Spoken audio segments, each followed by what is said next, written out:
ВМРО ДПМН секогаш го слуша народот. Идеите и предлозите на нашите сограѓани се наша обврска да бидат преточени во проекти во програмите, а потоа и да бидат реализирани од позиција на власт. Се обратија до јавноста од партијата денес промовирајќи нивната нова идеја.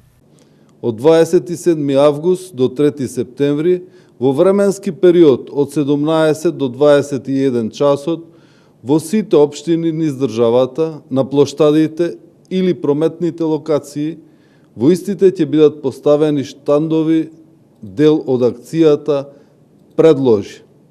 Вистинска идеја за вашата општина, каде граѓаните на посебен формулар за оваа акција ќе можат да напишат своја идеја која сакаат да ја видат реализирана како проект од идните градоначалници на ВМРО ДПМН.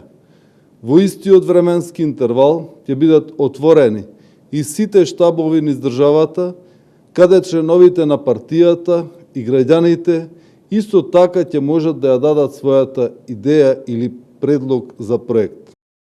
Скопјани добро се сеќаваат кога Мицкоски и Јарсовска делеа задачи и бизниси. Се им функционираше. Заедно ветуваа бесплатен превоз, а Мицкоски најавуваше 100 нови електрични автобуси, па дури и фабрика за производство.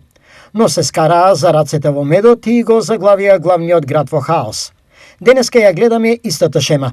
Со Мицкоски и Ѓоргиевски скопјани може да очекуваат нови разочарувања, нов хаос и нови бизнис договори на грбот на граѓаните.